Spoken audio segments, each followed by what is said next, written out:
Muy bien, buenas tardes para todos. Damos comienzo a la segunda conferencia de esta tarde. En este caso va a orar el señor Antonio Pascale, del Departamento de Toxicología, doctor él, de la Facultad de Medicina de la UDELAR, y su charla se llama Basura electrónica y riesgos para la salud. Les pido un fuerte aplauso, por favor, y lo escuchamos.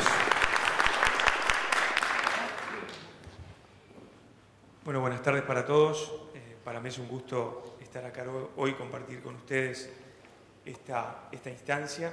En primer lugar, quiero agradecer la invitación del señor Carlos Gera y de la Asociación de Informáticos del Uruguay.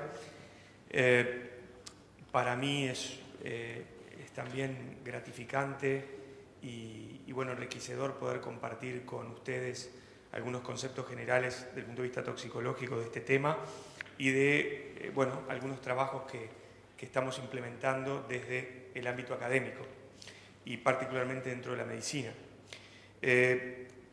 Básicamente la presentación va a estar destinada a reflejar la problemática de los residuos de aparatos eléctricos y electrónicos, la basura electrónica, desde el ámbito de la toxicología clínica y ambiental.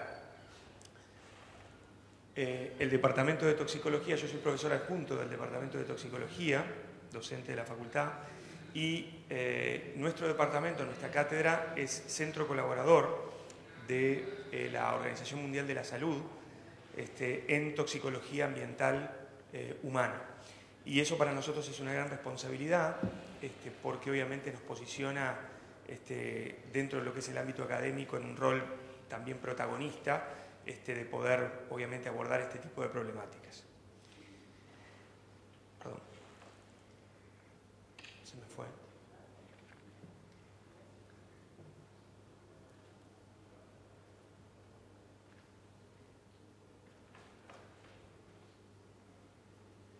¿Tengo que apuntar para ahí? No me obedece. Ahora. No, se me va. Un minuto.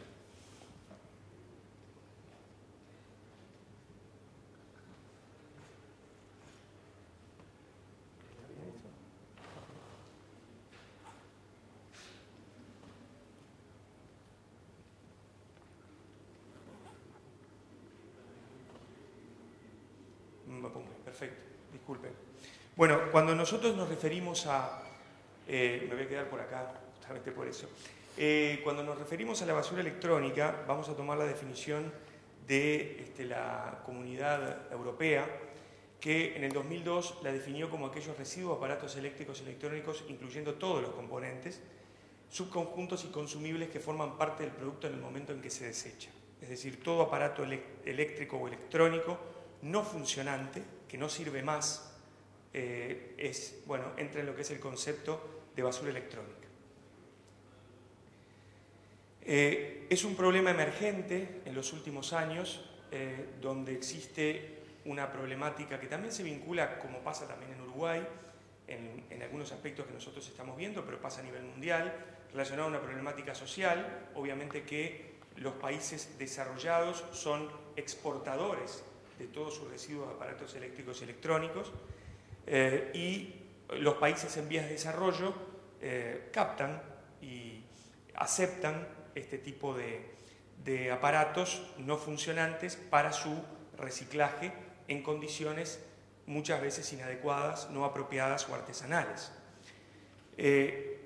Ustedes ven ahí una casuística donde habla obviamente del rápido crecimiento de esta corriente de residuos sólidos que se ya configuraba a nivel mundial más de 45 millones de toneladas en el año 2012 y se proyecta, de acuerdo a la Universidad de Naciones Unidas y el programa de STEP de 2013, a un incremento de hasta un 33% si esa corriente sigue de esta misma forma para el año 2017. Y ustedes ven ahí el aumento en toneladas de producción de basura electrónica. Como yo les mencionaba, muchas veces esto obviamente se ensambla en cuestiones de mercado, de comercio, muy complejas y a menudo ilegales. Muchas veces los aparatos llegan a países en vía de desarrollo con el rótulo de funcionantes cuando realmente no lo son, o cuando quizás su expectativa de vida, como decimos los médicos, en este caso para un residuo, para un aparato electrónico, sería muy baja. Y se transforman rápidamente en no funcionantes en los lugares que son acogidos. América Latina tiene una realidad actual de una producción de más de 120.000 toneladas en el año 2012, con una tendencia que se triplica a finales de este año. Este año, afortunadamente, ITU con la OMS y otras organizaciones publicaron un reporte que está en español en la página de la OMS, de ITU, de otras organizaciones, en las cuales nosotros participamos en lo que tiene que ver con la redacción de los riesgos para la salud y que muestra claramente ese incremento y la cantidad de volumen de residuos de aparatos eléctricos y electrónicos actualmente en América Latina. Y muestra cómo Brasil, Argentina, Colombia y Venezuela generan los mayores volúmenes en Sudamérica, pero per cápita, en valor relativo, Chile y Uruguay son los que lideran esa lista, ¿sí? Si uno lo va a ver justamente per cápita en esos valores relativos. Es decir, nosotros tenemos per cápita más o menos unos 9.5 kilogramos de residuos de aparatos eléctricos y electrónicos por habitante, ¿no? Cosa que no es menor. Estoy peleado con el electrónico. Para nosotros, desde el punto de vista toxicológico, es muy importante destacar qué tiene esta basura electrónica y por qué puede ser riesgosa de contaminación, de exposición y de daño.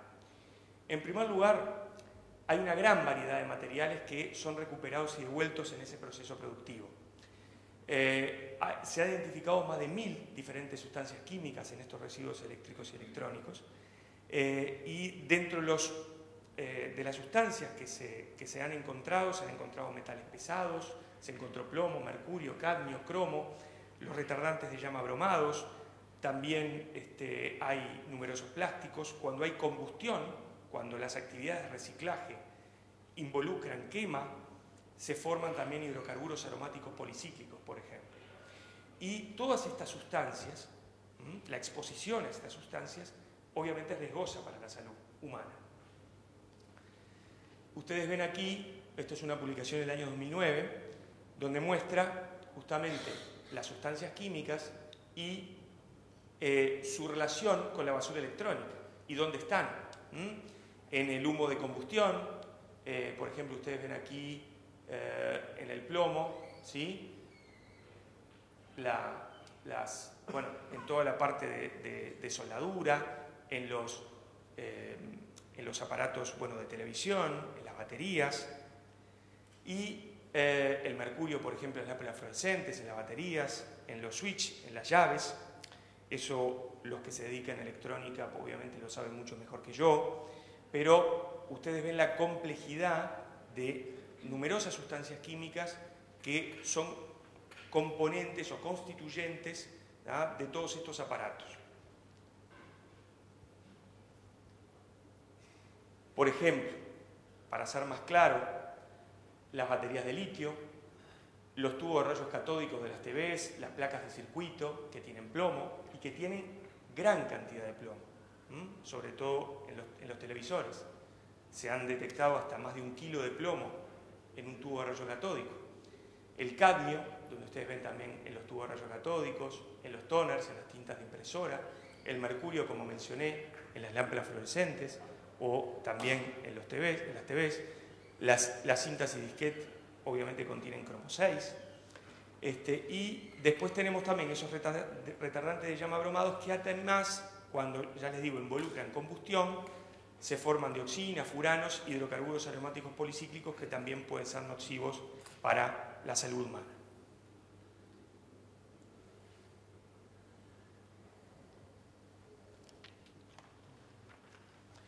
Por tanto, lo que yo voy a mostrarles ahora es cierta evidencia científica acerca de contaminación y de exposición a este tipo de sustancias químicas a través de la basura electrónica, la evidencia de efectos tóxicos sobre el ser humano que ya se ha estudiado, Y algo que es mucho más difícil de estudiar y que es un desafío para todos los investigadores y obviamente la gente que presta asistencia en esta temática, que tiene que ver con la exposición a mezclas, ¿sí? Porque hay un concepto muy importante.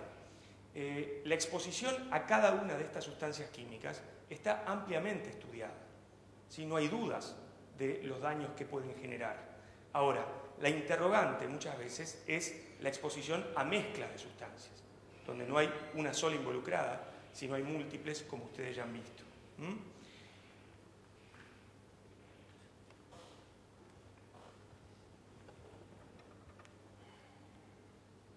Entonces, hay distintos escenarios de contaminación a la basura electrónica. Esto obviamente está descrito a nivel mundial. Vertederos que están a orillas de ríos, cañadas, arroyos, cursos de agua que siguen satélites a una ciudad, a un pueblo, ¿sí? Pueblos mismos que están situados en esos márgenes de corrientes de agua que van a recibir esos desechos. Puede haber también participación individual a través del trabajo, mediante lo que es la desmantelación por supuesto, la reparación o desmontaje manual de los aparatos. Algo que es muy importante, sobre todo en nuestro país, la quema de residuos a cielo abierto para obtener metales, particularmente el cobre, que es muy redituable económicamente, y también los propios sitios de disposición final o de relleno que tienen residuos electrónicos.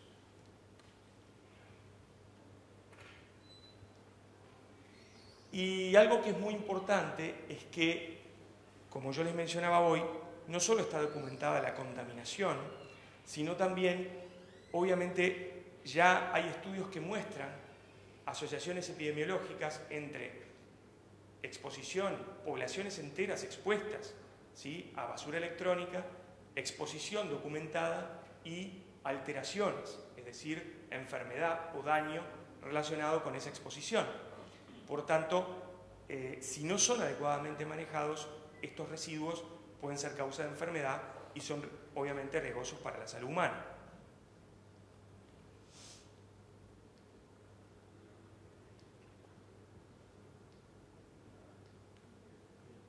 Yo creo que la pila esta de litio no funciona bien, pero está conspirando contra mí desde hoy. Debe ser porque soy visitante acá, ¿no?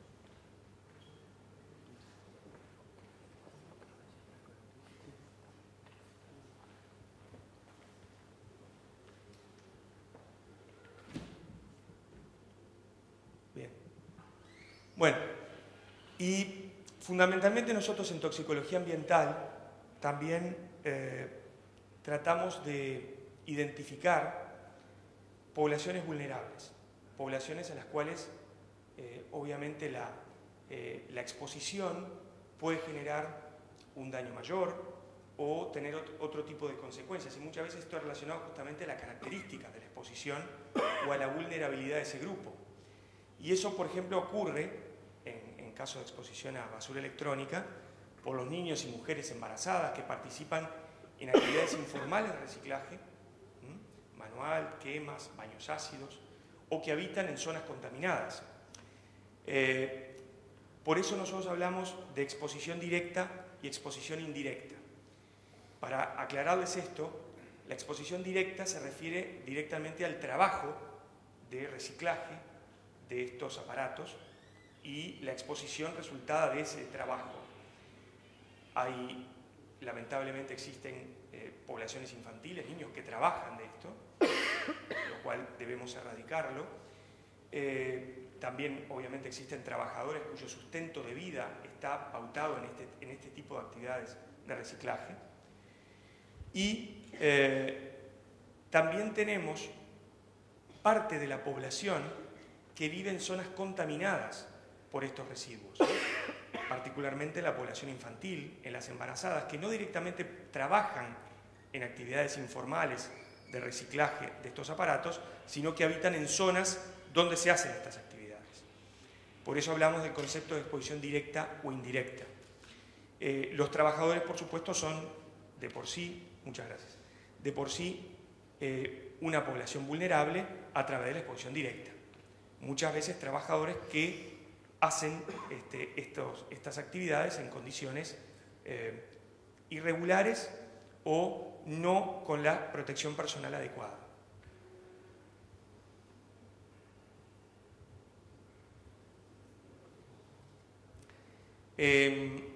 Por tanto, hay algo muy importante. Nosotros trabajamos, el Departamento de Toxicología cuenta con una unidad pediátrica ambiental formada por un equipo de médicos toxicólogos y médicos pediatras, en los cuales nosotros evaluamos exposición infantil a sustancias químicas y a contaminantes ambientales de aire interior y exterior. Y particularmente nos preocupa la exposición infantil en el hogar y en los alrededores a este tipo de residuos.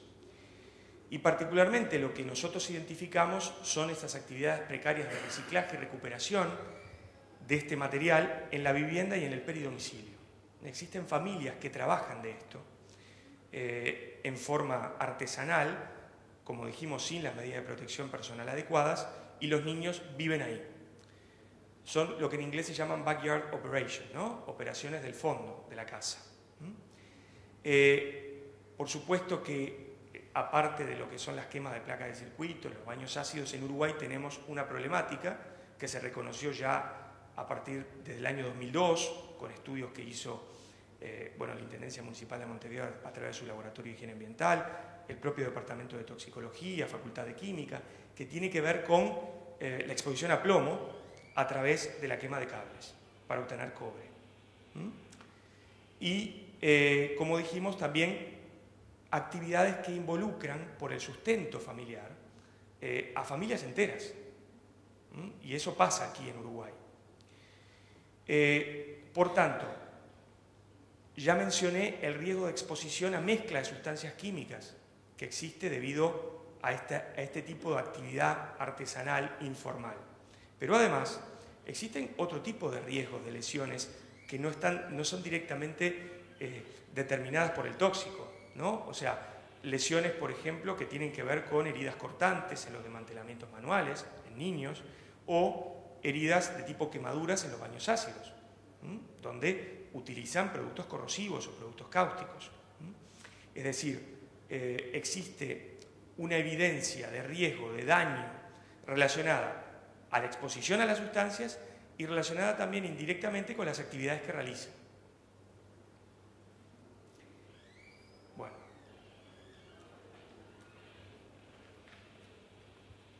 Yo les pido disculpas. Entonces, centrándonos, por ejemplo, en la exposición en los niños, que para nosotros es muy importante, hemos detectado la actividad de desmantelamiento manual y quemas, fundamentalmente en niños que participan en quemas o que viven en el peridomicilio, o sea, que habitan en zonas cuyo peridomicilio, en el peridomicilio se realizan quemas. Los niños juegan en esos, lo que se llaman hotspots o puntos de exposición caliente. Los niños juegan en el piso y niños entre 1 y 4 años que gatean o que ya caminan, tienen, obviamente por sus hábitos de desarrollo, hábitos de pica, de llevarse la mano a la boca, de geofagia, de comer tierra, y eso es obviamente una vía de ingreso de estas sustancias en el organismo. De la misma forma puede haber una exposición inhalatoria frente a la quema y la aparición de humo resultante de las quemas. Ya dijimos lo de la actividad de reciclaje. Hay niños que hurgan en la basura. Hay algo que también nos preocupa, que es la mezcla de residuos de aparatos eléctricos y electrónicos con la basura municipal. Y hay familias, incluyendo niños, que hurgan la basura y que también a partir de ahí obtienen este tipo de residuos y aparatos. Y hay algo importante, que es que cuando hablamos de metales, por ejemplo, hablamos de sustancias que son acumulativas y que además se llevan a casa. O sea, no es solo la actividad intradomiciliaria o peridomicilio, sino que también, en este caso, va a influir el riesgo que puede haber de importar estos productos al interior del hogar, por más que trabajen lejos del mismo, ¿sí? Por ejemplo, el plomo, ¿no? Si la persona realiza actividad de reciclaje informal sin protección personal y se contamina piel, ropas, vestimentas con plomo, ese metal va a ser llevado a casa y contamina el hogar. Por tanto, la vía de exposición infantil más importante obviamente va a ser la contaminación del suelo, de agua, de zonas vecinas al domicilio. También tenemos la vía inhalatoria de humo exterior-interior. Puede haber, como dijimos, quizás no tanto en este país, pero está descrito en otros lugares, como en China, como en África, en Ghana, la ingesta de alimentos y agua contaminadas por estos cursos de agua que yo les mencionaba, donde incluso en algunos lugares beben agua de esos ríos, o los niños, la gente se baña en esos ríos contaminados. Y tener también presente siempre la vía transplacentaria y la excreción a través de la leche materna de estos productos, de estas sustancias, y eso puede ser vía de contaminación para el feto o para el recién nacido que va a ser amamantado por su madre.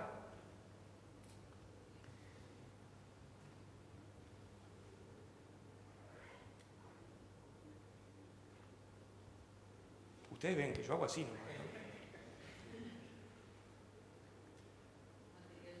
¿Te animás, Sergio, a pasarla?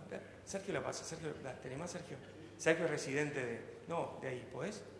Pero pasá por el otro lado, mejor. Discúlpeme. Sergio es residente de toxicología de 3er año. Así que, vamos, Sergio me ayuda.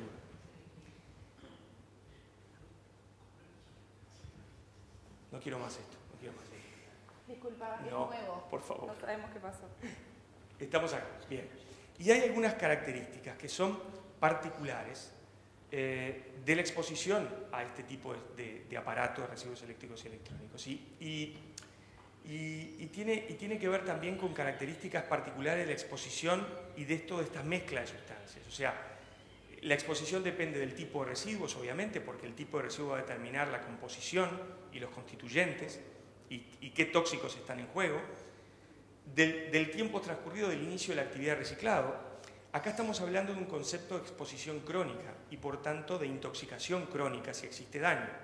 ¿Eso qué quiere decir? Bueno, que quizás son exposiciones a las cuales la intensidad de la exposición, la dosis que recibe esa persona, no es suficiente como para producir un cuadro agudo. Me explico, una enfermedad aguda, pero sí es suficiente para producir un daño crónico a través de esa exposición repetida. Obviamente que la magnitud del reciclaje va a influir en la dosis y en la exposición. Cuanto más sea especializado quizás el proceso de reciclado, menor va a ser el riesgo. El tema es que obviamente hay actividades informales de reciclaje de altísimo riesgo. Dónde se localiza la actividad, el involucramiento parental, en caso de los niños en el reciclaje, como yo les mencionaba hoy, y los hábitos y la actividad diaria del niño. A medida que el niño crece, sus hábitos y el propio desarrollo hace que se vuelva más independiente y empiece a explorar, y esos hábitos exploratorios, por ejemplo, lo condicionan a mayor riesgo, sobre todo en las zonas vecinas a su hogar donde existe contaminación. Hay un concepto importante que es que esta exposición es prolongada en el tiempo, ¿sí? No tenemos un daño en agudo, por esto que yo les mencionaba recién, y se ha destacado que hay sitios de reciclaje que están operativos desde hace más de 10 años, donde estamos entonces evaluando personas expuestas con una historia de 10 años de exposición a este tipo de sustancias. Obviamente que, por ejemplo, se ha demostrado que hay embarazadas que han vivido en estos sitios toda su vida y que estas van a tener una mayor exposición que aquellas que viven desde unión de pareja. ¿Esto qué quiere decir? Bueno, se refiere justamente a esa historia de vida porque hay generaciones que se dedican a esto. Es decir, entonces, aquella embarazada hoy que vive de niña en ese lugar tiene una carga corporal total, por ejemplo, de metales, mucho mayor que aquella que ya de adulto fue a vivir ahí. Bien, la siguiente. Y nosotros hemos aprendido mucho con respecto a la evidencia de exposición a basura electrónica a través de países asiáticos y africanos. Nosotros como centro colaborador, yo participé de un taller de basura electrónica en la OMS en el año 2013 y actualmente ahora hace un mes viajé a Indonesia, a Depok, a la Universidad de Indonesia justamente a tener también un taller sobre basura electrónica con otros países y obviamente planteamos la problemática desde nuestra especialidad de Uruguay, pero también escuchamos a China, escuchamos a Ghana, donde son países que tienen mucha experiencia con respecto a esto. Y ustedes ven ahí, por ejemplo, una ciudad que es Guiyou en China, que está ampliamente estudiada, más del 80% de la población residente trabaja relacionado al tema de chatarra electrónica, basura electrónica, y ustedes ven ahí, yo ahí quise poner evidencia científica que muestra exposición. Y ustedes ven ahí, por ejemplo, algunos trabajos sobre exposición a sustancias químicas contenidas en estos residuos de aparatos. Y ustedes ven ahí, por ejemplo, los niveles de plomo y cadmio y factores relevantes de riesgo en una población de esta ciudad infantil. También la evaluación, por ejemplo, de exposición a cadmio en neonatos en esta ciudad y la exposición a hidrocarburos aromáticos policíclicos en recién nacidos. Es decir, esto está documentado y todos estos trabajos muestran niveles más elevados que en otras poblaciones. ¿Sí? La comparación epidemiológica está hecha, por ejemplo, en China con otras poblaciones en las cuales no se dedican a esta actividad. O sea que la exposición, como yo le decía hoy, hay una evidencia y está documentada. Siguiente. En nosotros, en América Latina, particularmente en Uruguay, tenemos una realidad distinta a la que tiene Guiyou o la que tiene Agobloshi, que es una ciudad en Ghana, donde son realmente ciudades o pueblos que se dedican a eso, prácticamente enteramente. Nosotros tenemos, por un lado, la ocupación de sitios contaminados, ocupación de sitios cuyo suelo fue rellenado con residuos industriales y en ese caso puede haber residuos de aparatos eléctricos y electrónicos, el trabajo informal que yo le decía hoy, particularmente la quema a cielo abierto, el reciclaje de desechos en Uruguay para determinadas características de la población representa el sustento familiar. Y como yo les mencionaba hoy, algo que ya está descrito en la OPS y que nosotros también documentamos cuando hacemos nuestras evaluaciones en distintas familias, en asentamientos irregulares en Uruguay, es que muchas veces el reciclaje de basura municipal se acompaña de basura electrónica. Siguiente. Entonces, partamos ahora vimos que hay evidencia de contaminación, que hay evidencia de exposición, y bueno, ¿y qué efectos tóxicos se han demostrado en estas poblaciones expuestas? Me estoy refiriendo, por ejemplo, esta es una revisión que hizo un grupo de investigadores de todas partes del mundo, una revisión sistemática en base a la toxicidad de las sustancias químicas involucradas en los procesos de reciclaje de basura electrónica. Se han descrito alteraciones de la función tiroidea, de la glándula tiroides, asociaciones entre lo que es la exposición a cromo, manganeso y níquel con la función pulmonar, una disminución de la capacidad de la función pulmonar en individuos expuestos.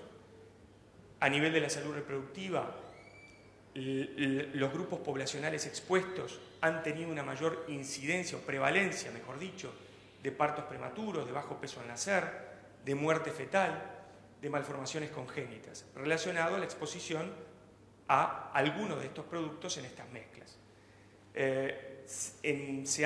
Con respecto a esto del bajo peso al nacer, por ejemplo, se han estudiado el peso y la talla y se ha visto un retraso en el crecimiento y desarrollo de niños expuestos. Exposición directa e indirecta, como yo les mencionaba hoy. Están descritas alteraciones neurocomportamentales. Eso ya está descrito por el plomo de la década del 60, 70. Bueno, no es plomo solo, es plomo y puede haber muchas sustancias químicas más que también afectan el neurodesarrollo y afectan produciendo toxicidad sobre el sistema nervioso central. También está el concepto de genotoxicidad y mutagenicidad con daño al material genético y aberraciones cromosómicas. Eso puede estar relacionado a malformaciones, pero también a cáncer, ¿no? El potencial carcinogénico, por ejemplo, de los hidrocarburos aromáticos policíclicos, de la dioxina, de los furanos, que, por ejemplo, se desprenden, surgen de la combustión, de la quema de estos residuos de aparatos eléctricos y electrónicos. Bien, siguiente. Por tanto, para nosotros es muy importante evaluar. Nosotros podemos captar una población expuesta y evaluar si existe daño. Pero como nosotros siempre decimos como médicos que lo primero, lo más importante, sería ejercer una actividad de prevención previo a que haya daño.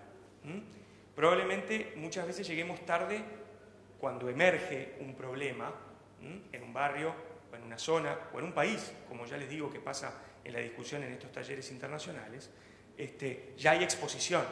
Bueno, entonces hay que minimizar esa exposición.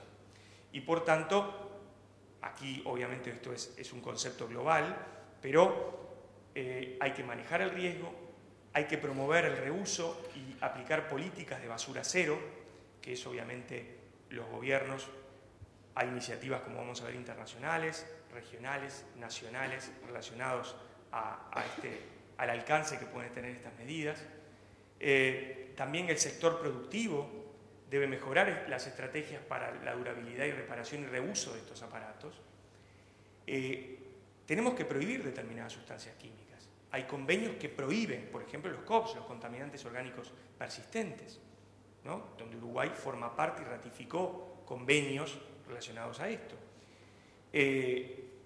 Debemos mejorar el monitoreo del ciclo de vida de la basura electrónica, promover buenas prácticas en los procesos de recuperación y reciclado e involucrar al sector de la industria, en estimularlo para esa recaptación y el reciclaje.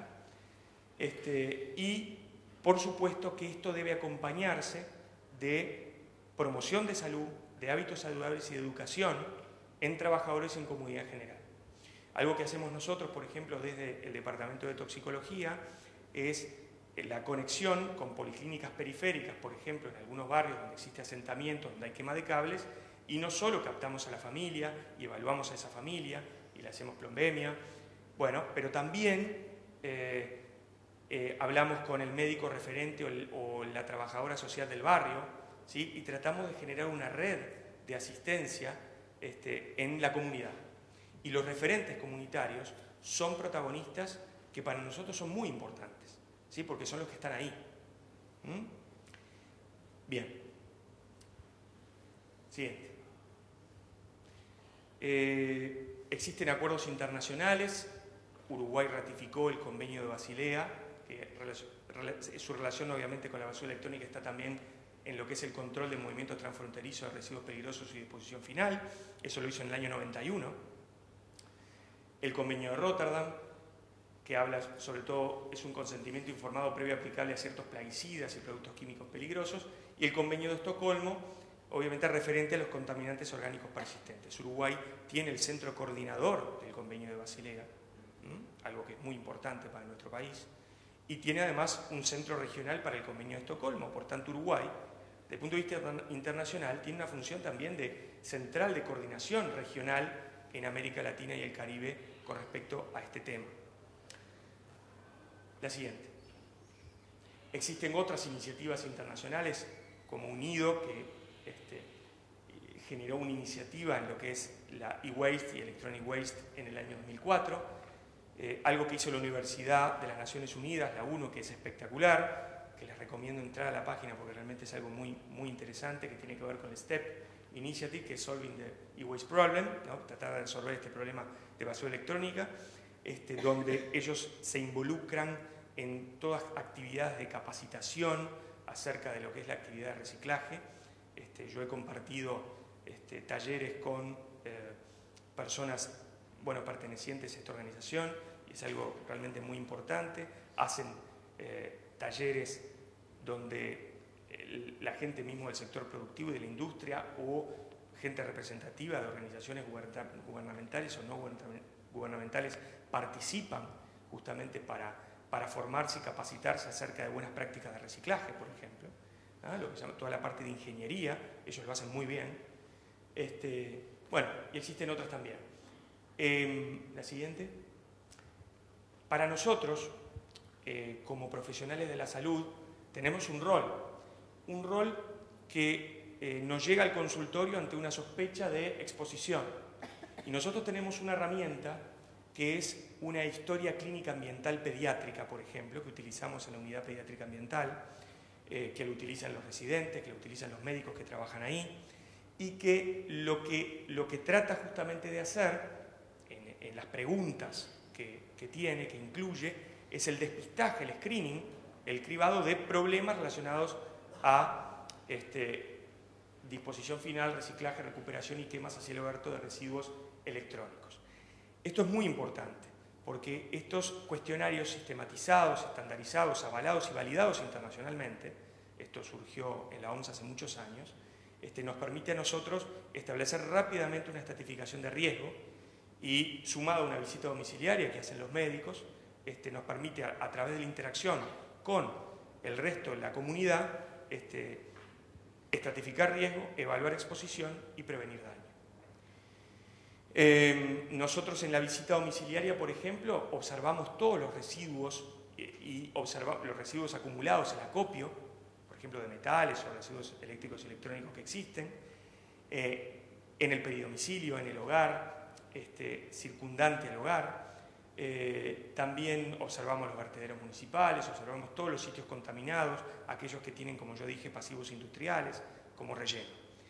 Y muchas veces, algo que por supuesto es complementario a nuestra actividad y que nos es realmente muy útil, es también la colaboración con el Laboratorio de Higiene Ambiental de la Intendencia, que mide sustancias, por ejemplo, metales, plomo, cadmio, cromo en el suelo. La siguiente. Y en esto como centro colaborador de toxicología ambiental humana, el Departamento de Toxicología también se incluyó en la iniciativa de la Organización Mundial de la Salud acerca de basura electrónica. Esto fue lanzado en el año 2013 en Hawái, nosotros participamos de ese evento, y esa estrategia interdisciplinaria, donde participan distintos centros colaboradores de la Organización Mundial de la Salud, tiene como objetivos conocer, definir y caracterizar las diferentes exposiciones a basura electrónica y esos factores relacionados que pueden generar riesgo para la salud. Además, también poder identificar y promover esas medidas para proteger niños y otras poblaciones vulnerables, como embarazadas y trabajadores, como yo les mencionaba hoy. La siguiente. Por ejemplo, ¿qué estrategias utiliza este programa? Bueno, revisión, comunicación, difusión. O sea, lo que ha hecho esta iniciativa primero es juntar evidencia, publicar, estudiar la problemática de esta exposición a mezcla de sustancias, como yo les mencionaba hoy. Tratar de identificar intervenciones, ¿sí?, que reduzcan el impacto nocivo de la exposición a la basura electrónica. Sensibilizar, informar al sector salud y a toda la comunidad acerca de los riesgos de estos productos o estos desechos. Y particularmente muchas de estas, van a ver mi correo ahí, estoy a las órdenes para cualquier consulta, incluso alguna pregunta ahora, pero ustedes van a ver, muchas de estas diapos fueron extraídas del módulo de entrenamiento sobre basura electrónica para profesionales de la salud que tiene la OMS en su página web y específicamente el subsector de salud mental infantil. Nosotros fuimos con la profesora doctora María Laborde, que es la directora del Departamento de Toxicología, elaboramos un borrador y ese borrador fue luego sucesivamente revisado por expertos en la temática a nivel internacional y surgió este módulo de capacitación que es muy interesante y que después los invito a poder ver en la página web, porque no es solo para profesionales de la salud, y la idea nuestra es poder tener insumos de todos ustedes para ver justamente qué cosas a ustedes les parece muy claro de ese módulo, que no, qué cosas ustedes piensan que pueden ser prácticas para su sector, ¿no? Porque nosotros quizás tenemos mucho más claro el ambiente y la esfera en la medicina, pero puede haber también otras interrogantes de otros ámbitos. Bien, y por supuesto la colaboración con otras iniciativas de Naciones Unidas respecto a esto, como yo les mencionaba hoy, UNIDO, STEP, etc. Siguiente. Entonces, hemos hecho algunas actividades como hay reuniones de trabajo, existe una declaración que hicimos en Ginebra en el año 2013 acerca de la preocupación de los que fuimos ahí correspondiente a esto de la exposición a basura electrónica, sobre todo exposición infantil. También existe una red, un network que se formó con los centros de toxicología, con otros centros colaboradores y con otras organizaciones que no son centros colaboradores, pero que trabajan en esta temática para justamente intercambiar experiencias y difusión de novedades a través de la página web de la OMS. La siguiente. Hemos hecho publicaciones, hemos participado en algunas de ellas. Yo les recomiendo, por ejemplo, en español poder leer la última, la de gestión sostenible de residuos de aparatos eléctricos y electrónicos en América Latina, porque es reciente, de este año, y tiene un enfoque bien interdisciplinario, donde nosotros participamos solo en la parte de riesgos para la salud, colaborar con otras iniciativas como me dije hoy, y el módulo de capacitación y a su vez también estas mesas y simposios en eventos científicos que nos sirve para contribuir a juntar más evidencia y a intercambiar acerca de lo que se llaman experiencias exitosas o buenas prácticas, que también existen en nuestro país. La siguiente. Por ejemplo, nosotros ahora en Indonesia presentamos este trabajo que hicimos este año, que va a ser publicado dentro de poco en una revista internacional, que tiene que ver con el reciclaje informal en Uruguay, en este contexto de asentamientos irregulares que yo les mencionaba, y que para nosotros, como indicador, el plomo ha sido un indicador de exposición a basura electrónica en una determinada población de niños. Y lo publicamos.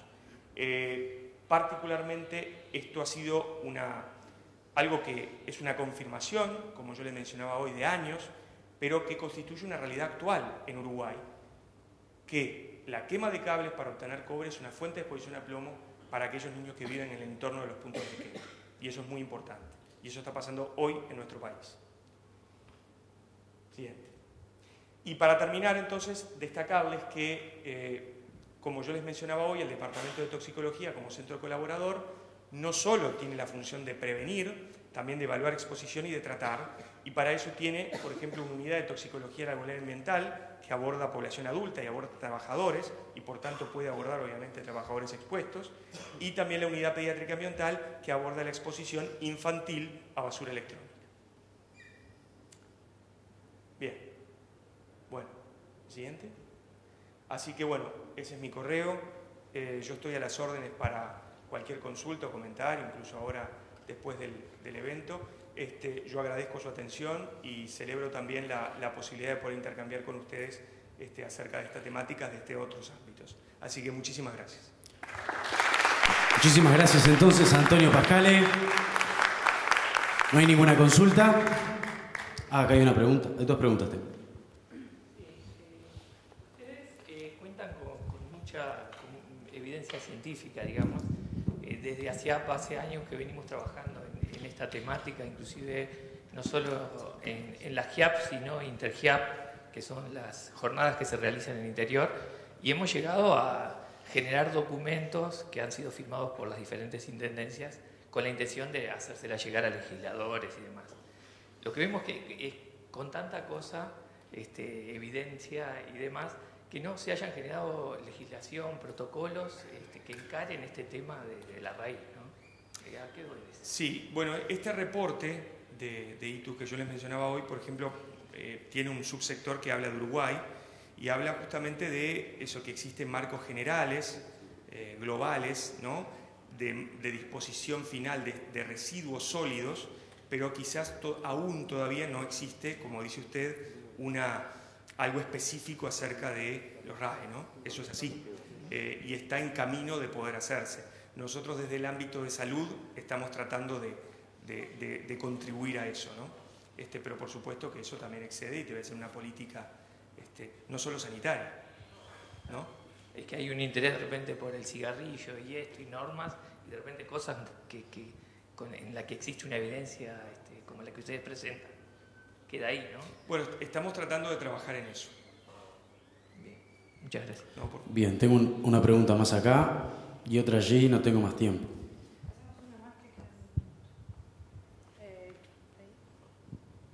Quería preguntarle por el mercurio de las lámparas fluorescentes, si han estudiado algo de eso o se sabe algo. Bueno, sí, hay evidencia de daño. Cuando yo les mencionaba hoy de algunos efectos tóxicos de estas mezclas en alteraciones endocrinas o alteraciones también de la esfera reproductiva, sobre todo la esfera genitourinaria y sobre todo urinaria, renal. El mercurio está dentro de las sustancias químicas involucradas en algunos de estos procesos, por ejemplo, de reciclaje o a través de como componente de algunos productos, y bueno, y se ha correlacionado desde el punto de vista epidemiológico con hallazgos en poblaciones expuestas, como nefrotóxico, por ejemplo, o neurotóxico, trastornos del comportamiento. Bien, tengo la última pregunta ahí, que el muchacho había levantado la mano con tiempo.